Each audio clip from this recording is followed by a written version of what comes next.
Carla, can you hear me? Hello? Yes, ma'am. I need you to come out of whatever session you're in and go and click on the session that you need, our session right now, so you can be in the room when people come in. How can I get access to it? Go to where it says sessions.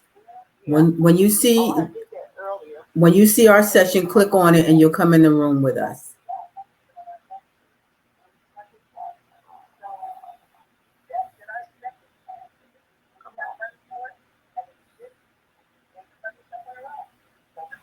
If I hear the people still talking, you're not with. Click on the sessions, the red thing that says sessions. Oh, okay. Look on the left-hand side. It says sessions. Click that. Okay, I'll put it on. I didn't see. Scroll down. You should see us Oh, now. I see us now. Okay, click on All that right. and join us. Thank you. All right. Bye-bye. Carla, can you hear me?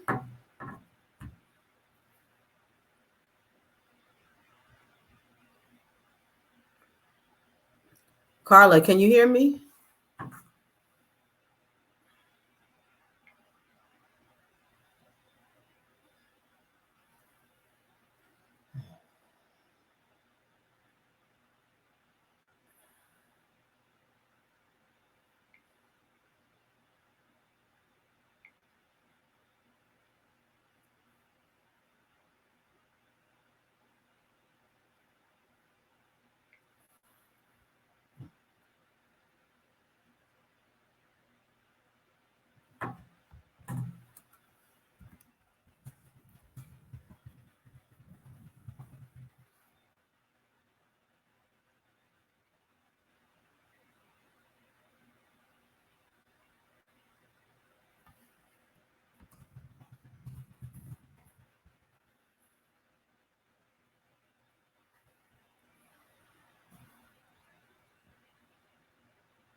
Hi, can you hear me now?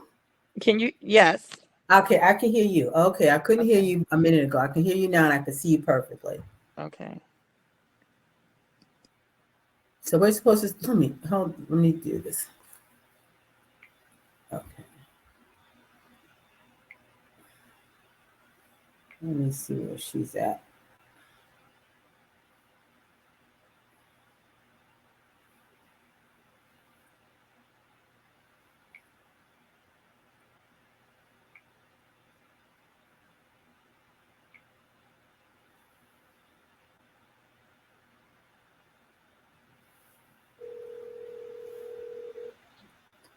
Yes, ma'am. I can see you. Okay, but you're supposed to be in the room with us. You're supposed to be part of the moderation panel. Okay, so I clicked. That's what I clicked.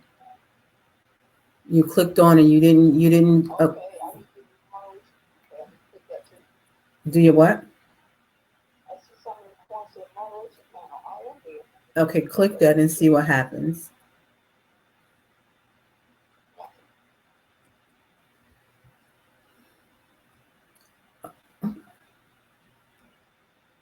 Okay, I'm not sure why you're in. Um, do me a favor and let me give you Brother Chuck's number so he can help you, okay? Or I'll try to get you some help, all right? In the interim, we need to go ahead and start. It's 12:31. All right, bye. Good afternoon, everyone, and welcome to our session called Community Resources and Your Business. And so we have on the panel Miss Carla Cash. We were supposed to have Miss Sheila Towns, and she's having a little technical difficulties, so hopefully she will join us soon. And I would like for Carla to introduce herself and tell us a little bit about what she does. Good morning, everyone. My name is Carla Cash, and I am the Director for Constituent Service for Councilmember Monique Anderson Walker. I am also the Site Director for Food Rescue U.S. Howard County. Um, I consider myself as a resource connector. I connect resources to people who are in need. I'm a missionary with the African Methodist Episcopal Church, and also a member of their prison ministry. I am about connecting people, making sure people have the resources that they need. Thank you very much. So now we talk about community resources, and I think there are a lot of community resources that people are not aware of that could definitely help them. And I know one of the community resources you work in is a food ministry. And during the pandemic, we have really seen an uptick. I know there are a lot of pantries and food kitchens that have upped the ante because so many people were out of work, had lost their jobs, and they needed to depend on food pantries and other food distribution sites as a way to help make ends meet. Can you tell us about your involvement with that? Yeah, so starting when they announced that everything was going to be shutting down in Prince George's County, the council member went into panic survival mode and said, how are we going to help the community?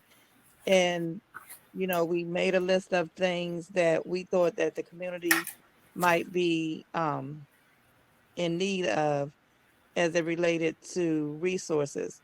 The main thing was food, because in Prince George's County, along with a lot of the other counties, there are a lot of food deserts. Those food deserts didn't come alive until the pandemic. People knew, just as you said, there were very few people who knew where to get help from and how to get help. So we started out, I reached out to St. Stephen's Baptist Church because they were doing a food distribution weekly, and they were serving 200 people at that time. Um, and so I reached out to them to see if they would be willing to partner with us, um, the council member's office, to start a food hub and to expand it and be willing to expand it. They agreed. We On March the 16th, we had a meeting with MGM and the Gaylord down at the National Harbor, and we reached out to them to see, because they were shutting down during this pandemic, what they were going to do with their excess food.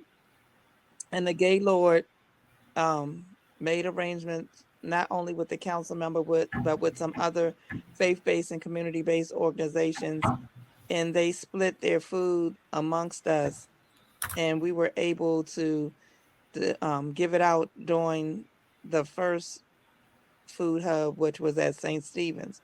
Well, as time was going on, we realized that the timing that St. Stephen's was having their food distribution was not meeting the needs of everybody else in the community.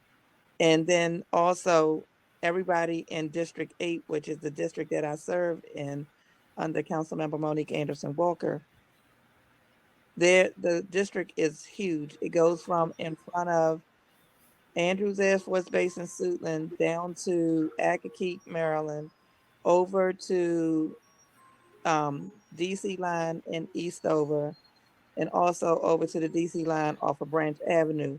So that was a large territory for all of those people just to come to one site. Our first distribution, we saw almost 3,000 people come through the car lines. So I started reaching out when I saw that and started thinking about other people who may not have had transportation, still had to go to work virtually. I started reaching out to other faith-based and community-based organizations to create more food hubs so that people could join. And as of to date, we have like 11 food hubs that I was instrumental in partnering with or either starting, and they go throughout District 8 as well as Montgomery County, and also um, District 7, Councilmember Rodney Streeter's district.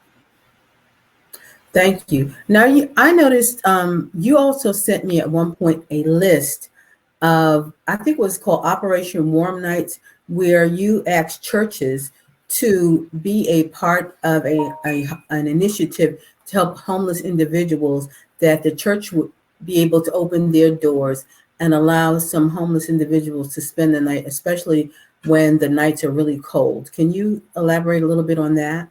So Say yeah, share audio video. Okay. so yes, we partner with Community Crisis. Community Crisis is the platform on which homeless people call in to sign up.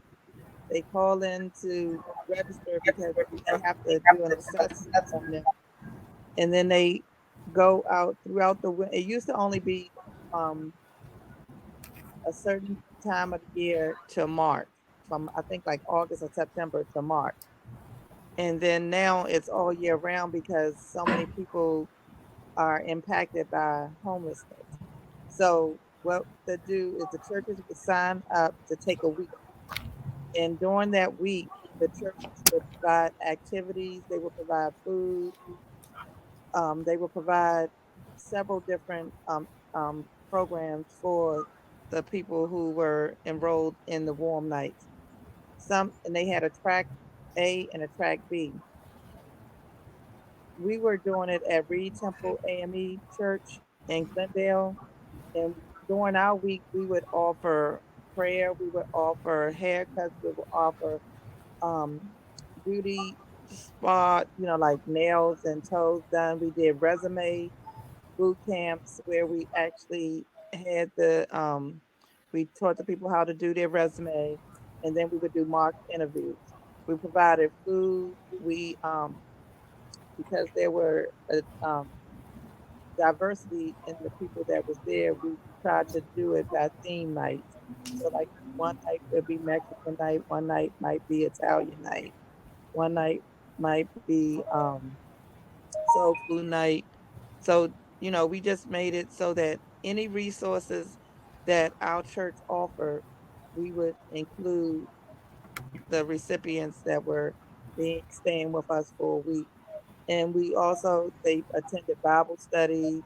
We had several people throughout the years join the church. You know, um, Even when they left our church, I would follow them through the other churches. And I would go to the other churches to assist. There. We would also we did a couple housewarming for the people who received apartments or houses.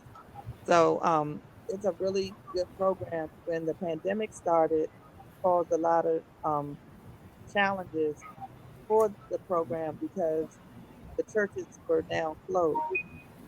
So Prince George's County government came together and they were able to partner with a hotel and allow the residents to be able to stay at hotels. And that's where they are now, right now, during this pandemic. They're at a hotel where they're living, and different churches, we still bring food, we still bring supplies. We did back to school events with them. Thank you. So now we have actually Sister Sheila Town. Sister Sheila, can you hear us? Yes, I can hear you. Thank you. So Sister Sheila is also another individual who works within the community. And if you could introduce yourself, tell us what you do, and tell us a little bit about some of the programs that you are a part of. Hello, good evening. My name is Sheila Towns. I'm a member of the Tabernacle Church, City of Refuge in Laurel, Maryland. I am a deaconess there, and I've been there for many, many years. One of the projects that I work on, which is dear to my heart, is a food pantry. I manage the food pantry at the Tabernacle Church. Been managing it for about 14 years now, and when during the pandemic, I was able to continue distributing food. My goal with the food was, over the years, I wanted to perfect it, because over the years I looked at most people would donate non-perishables, but I wanted meat. Want to be able to contribute meat into that. So I tapped into one of the government grants and was able to obtain grant money. And I used that grant money to go around and purchase meats uh, for the food pantry. And wanted to take it a step further and get fresh produce. So within that, I was able to partner with another church, and who was able to go and pick up the produce. So once a month, every first Friday of the month, I would get a truckload of produce, and we would box it up, and people would come and pick it up. So all I had to do was during the pandemic was to alter how we distributed. Since the pandemic, we packed the boxes and we had volunteers to come in and just load them in the cars. And far as the food pantry is concerned, I twice a week, I distribute food to individual families that would come in. That is one of the projects that I work with. And the other project that I work with is after my heart is what we call it Princess for a Day. Princess for a Day program. And then if I can explain a little bit about the Princess for a Day program, I work with the founder. I am her executive assistant. Her name is Caressa Williams. And one day we were just sitting at Panera Bread, and we was brainstorming on some things, and for some reason, we decided that we needed to have a Princess for a Day. We started out with a T, but then we ended up having Princess for a Day. And our Princess for a Day is an empowerment program designed for girls aged 3 to 17. And to remain, our goal is to allow them to learn that they are fearfully and wonderfully made just the way they are. And the reason our theme is the Psalms 139:14. For the importance of it's very important for each girl to understand and own the fact that they are beautiful and wonderful just the way they are, that they be confident in whom they are. And we have three or four ways that we teach items that we teach them. We teach them something called a mirror image. And in that mirror image, they are speaking. We have them to speak to the mirror, look at this little mirror and speak to the mirror and tell that mirror how beautiful and wonderful they are.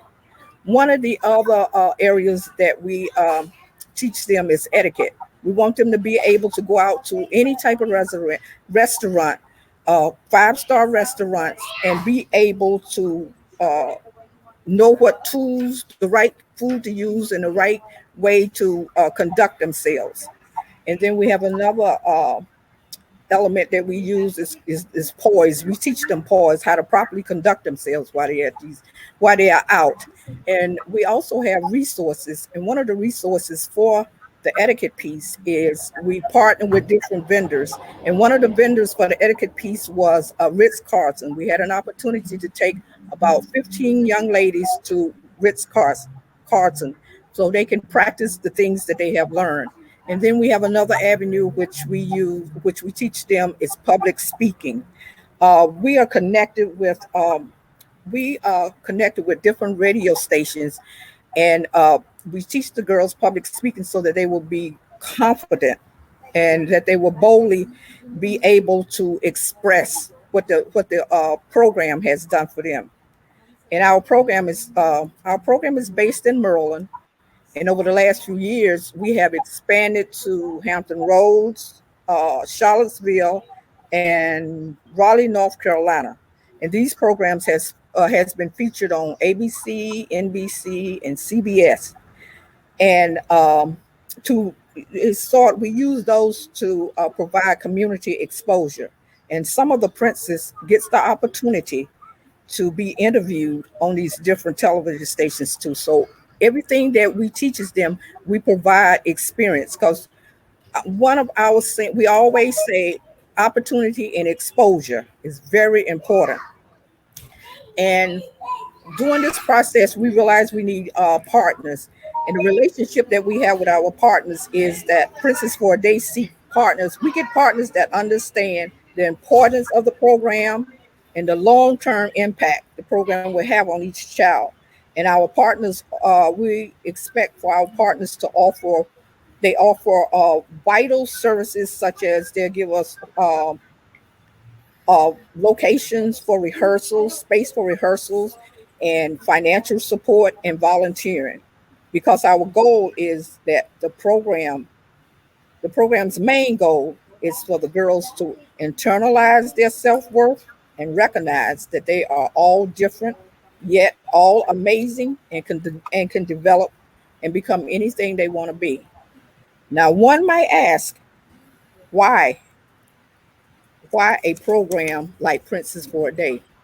Well, my thought on that is that considering all of the types of considering all the stereotypes our young ladies have to deal with, all of the bullying they have to deal with, that this program is one that can help them to believe and to have to believe in who they are. Because a lot of the stereotyping they deal with is the fact that their size, their height, their complexion, the type of hair. They have to deal with a lot of bullying. So our goal is to help them to be able to remove those stigmas and to allow them to grow and to allow them to develop into the beautiful flowers that they are and the future strong leaders that they are intended to be. Thank you so much, Sister Sheila. So I just wanted to add a couple of community resources that I know of. In a former life, I was actually an elected official. I served as a council member in the town of Bladensburg. And as a matter of fact, I was the first African-American female to serve in Ward 1 as a council member and the first African-American female to run for mayor. So I'm a little bit familiar with some community resources.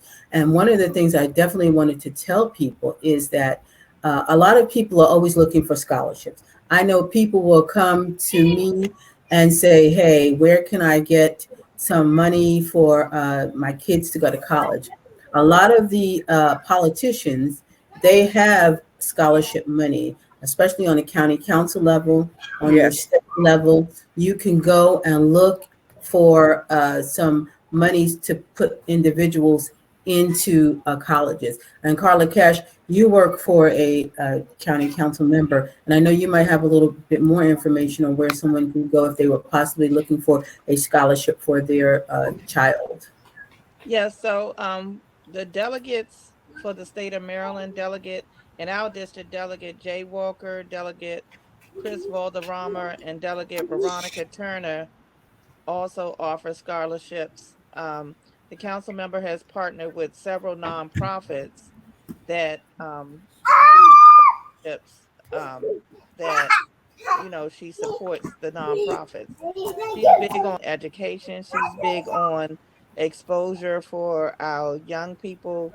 So, having them to be able to have access and things available to them that will broaden their future and help to make them successful is very key to her. She, partnered with an organization and they're doing STEM camps Excuse me, just a second. throughout. Sister Sheila, I was going to ask her to mute herself. She was able to mute herself. Okay, go ahead. I'm sorry. Yeah, yes. So she partnered with several STEM organizations to offer STEM to some of the students that are interested in the STEM platform. So yes, scholarships are available, and they do have a plethora of faith-based and community-based organizations as well that help to assist with scholarships. And not only that, but your church may also be able to help with scholarships. Like I know I belong to the A.M.E. Zion Church here in the Prince George's County area. And I know as a whole, we do offer scholarships for individuals to go to colleges and to go to schools. Now, I also like to ask, I know there is somewhere that offers job assistance to individuals who are looking for jobs. Ms. Carla, can you speak to that? Yeah, so at every one of our food hubs, we consider ourselves unique because we don't just offer food, we offer other resources. So one could come to any one of our food hubs and they could get information on jobs, they could get information Mhm. on housing, they could get information on a wide range of whatever the need is. We partner as a collective group, all of us do, so that if we don't have it at our one location, one of our other locations can provide it. So that no, when you partner together, you win together and you're able to do more More, yes. as you're partnering. So when, as an example, when we have food, and if at one distribution they have an excess at the end, we give it to the next person's who distribution date comes up. We because of our strategic uniqueness of how we partner, we were able to get a 53-footer refrigerator trailer because cold storage was a big problem as this pandemic came about. People would have produce, and Sister Sheila and I talked about this the other day, Yes. that we could better utilize the resources that we got if we had places to store it. Yes. So storage sometimes become an issue, and you have to give things out right then and there so that it won't go bad. But we could better strategically plan if we had, refrigeration storage. So we were blessed and fortunate to get refrigeration trailer. Washington Gas donated um, the funding to an organization called IPHI, and then they put out, a, a, a survey on the need, and then people had to apply, and we were one of the ones that won one of the refrigeration trailers. The box was another one who got one, in Trinity and Lanham. So with that being said, now if we got pallets of produce, like Sister Sheila said, she wouldn't have to, if it started raining, she wouldn't have to worry about staying out in the rain and getting that produce out, because she would know that there was a refrigeration trailer near her that she could Yes. call up the person who's responsible for it and say, we're having a tornado watch today, so our produce distribution that was scheduled has to be put on hold, and they can make arrangements to get the produce to them. So we're moving in the strides of, being able to not only provide the resources, but work smarter and, to be able to get them out in the community and distribute it where it is making a bigger impact. Thank you. And I agree because I also work with Sister Sheila and she does a food distribution event. And I've also partnered with another church in our area, by my church's area. And what happens is Sister Sheila's food distribution time is over at like 1 p.m. And the other church, their distribution time starts at like 4 p.m. So what we do is when we're finished with Sister Sheila's and whatever leftover produce that she has, myself and another pastor in my church, we take those churches over the food over to the other churches. And this way we're able to have fed two communities at the same time. And it really works out extremely well. And the other church is very grateful for what we provide. Now, Yes, I and that know church happens to be one of my hub sites. So yes, we it's are very wonderful. grateful. And that's the thing that we do. We don't want anybody to feel like they don't have. If we have, they have. If we have to Absolutely. split it, then that's what we do. But we make sure that every one of our hub sites and partners have what they need. I'm out every single day going to different places, picking up food, renting trucks, to go get food just to make Yes. sure that our partners and our food hub have the food that they need for their distribution. So it's an ongoing process. I say Sunday through Sunday. Awesome. Awesome. So someone put a question in the chat box wanting to know, could this same process be replicated in any state? And I'm going to answer that. And I would like Yes, to follow up. Yes, I believe anytime you're doing community outreach, it could be replicated in any other state you're in. The goal is just to find out who the right people are to reach out to. And I believe that you can probably start reaching out with your local community centers or your local politician's office because they always know where the help is needed, what is needed, and they can assign you to places that can probably utilize your talents, whatever they are, in order to make it easy for yourself. And I would also like to add that some of the other community resources, which I think are extremely important to us, like Sister Carla said about that job, looking for a job. Right now, we have several resource centers in Prince George's County, Maryland, that offer free job training, that offer you the opportunity to help write your resumes, which are very important. A lot of people do not know how to write resumes. They are also will teach you how to do an interview. Now, because we're in a pandemic, the interview process has changed substantially. Where before you would actually go into the interview, you would shake hands. Right now we're now doing basically interviews virtually. So there is a process to doing a virtual interview, which would hopefully have you land the job. So we want to make sure everybody is well oiled and they have what they need in order to get the upcoming jobs. I'm sorry, Sister Carla, did you want to add something to it? Yes, I did want to add something to it.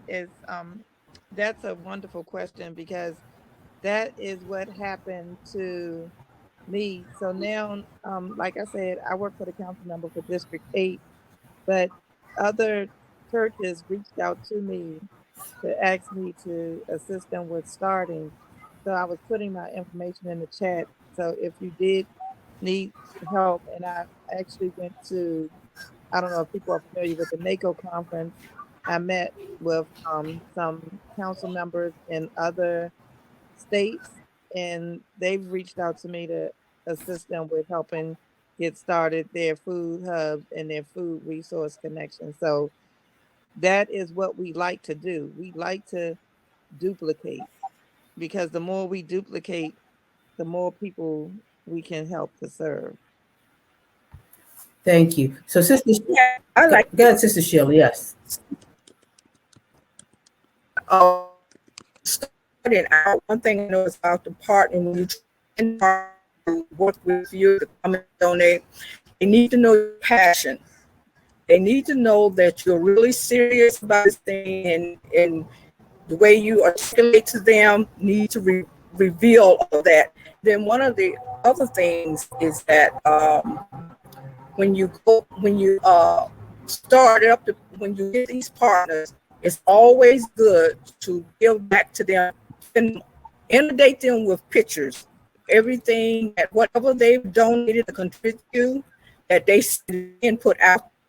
Because some partners, I know some partners that I have approached that my partners now, they would say, I don't know the kid in the night. You're not going to take this and sell it, are you?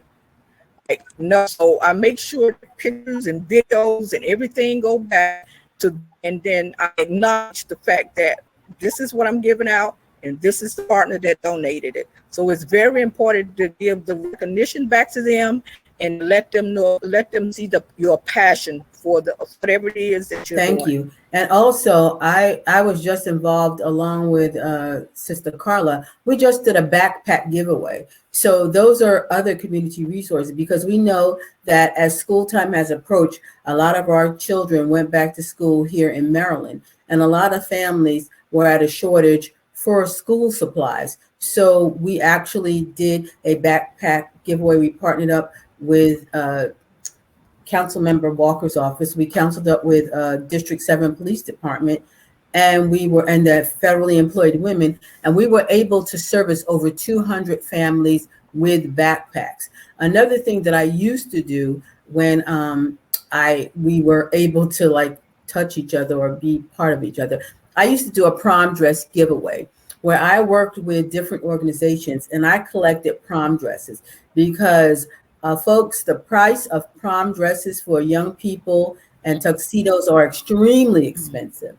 And so once I started collecting prom dresses, it's amazing how many people would take a prom dress and wear it one time and they would not wear it again. So I would collect those. We would have everything had to be dry cleaned and everything had to be in style. And what we did is the group, we went through the prom dresses, anything that was inappropriate, where it was too much showing or whatever, we would put those to the side. We also collected shoes. We had donations from Mary Kay, who would give us like a little makeup sample, which had eye makeup, lipstick, everything on one palette so the individuals could use. People donated purses, and we made it like a shopping adventure. We had volunteers. We had all the dresses by sizes. As a matter of fact, one year, Comer Manor Community Center, they helped us at the town hall. They helped us out. We had everything laid out, and the girls would come in. They would have an individual help on what we would call a shopper, and the shopper would take the girls from the dress to the shoes to the purse, and then from Zips Cleaner, they actually gave us a roll of the plastic that they put over your dry cleaning. We put the dresses in the dry cleaning bag, and we had a bag. Avon actually donated us bags. So we had the bags where we could put the jewelry and everything else in. And when the girls left, they felt like they had been shopping, and it was a real experience. It wasn't just some dresses thrown together. We had a whole big program devoted to just prom dress giveaways by themselves. So that is certainly something, another community outreach that was very needed and very important. Right now, because of COVID, we haven't been able to do that. I was actually going to do that with my classmates from my high school. When we reached our 40-year anniversary, we were actually going to do it for the graduating class, but was unable to do so because of COVID. So there's a lot of ways that you can do outreach in your communities if you like to. And I get it right now. You know, COVID is kind of scary, and doing outreach and whatever is kind of difficult. But me personally, that's all I can speak for. I mask up, I glove up, and I do whatever I got to do to get out there and reach the communities. But there are also ways that you can be online where you don't have to have one-on-one contact to help people. If you have a skill to be able to help people do interviewing skills, you can do that over the phone. Over Zoom or any of these social media platforms. There are so many ways, but as Sister Sheila said, you have to have that passion in your heart. You have to want to do that. And you have to want to be able to reach out to the community and provide your best. I'm sorry, go ahead. I sometimes I go a little off the tangent. So, oh yes, and Sister Sheila says Christmas gift also. Her organization, Princess for a Day, what they do is they also provide Christmas gifts for needy families. And our church in the past, we've also done outreach where we provided Christmas gifts, and we did a Thanksgiving, we called it a Horn of Plenty, where we collected everything you needed for a Thanksgiving dinner, from a turkey down to sweet potato pie and sweet potatoes or collard greens or anything. And what we did is we worked with the schools. So there's a way that you can work with the schools, and the schools will actually provide you the names of families that are in need. And we actually invited those families that were in need to our church. And we had a small little service, and we also provided them with a box. Literally in our box, we had plates, napkins, everything that you needed to have a Thanksgiving dinner. And so these are easy things that you can have. And not only that, but if you're a family in need and you need something, you need to reach out. I wanted to mention one more resource here in Maryland. If you're getting ready to get married, and we know that getting married is so expensive, there's an organization called St. Anthony's Bridal. And in St. Anthony's Bridal, they have like bridal shops that people have donated, but the bridal shop, the bridal gowns probably cost no more than $200. Not only that, they have dresses for your bridesmaids, and they have everything that you need for a wedding, that you can go there and you can rent that stuff or buy that stuff, and it's extremely inexpensive. So instead of going out and paying thousands of dollars for a wedding dress, which we all know, we all love our wedding dresses, and some of us have them in chests and some of them have them for keepsakes. But if you say, I'm just going to wear this dress for one time only, you can go to St. Anthony's Bridal, buy that dress, and if you want to, when you finish with the dress, take it and have it clean, donate it back to them to help another bride who may be wanting to get married but can't afford that expensive bridal dress. I'm I sorry. also wanted to say, like Sister Sheila said, that is one of my biggest things. Anybody who partner with me, you have to have a heart, you have to have a passion, because what we want to make people feel like when they're coming to our food Yes. distributions is we're giving a hand Mm. up, not a hand out. We want them to know Wow. that they Yes. can feel safe. We want them to know that Mm-hmm. we're not working with INS to send anybody back to any other country. We want people to know that when they come Thank there, you. they see smiles on their face. If you're having a bad day, because we all have bad days, Yes. you don't show up that day and deal with your whatever is going on with you, because we want people to know that it is okay to come and reach out for help. If you don't reach out to help, and I've seen so many people that call our office that are being evicted, Prince George's County has funding to help with rental assistance.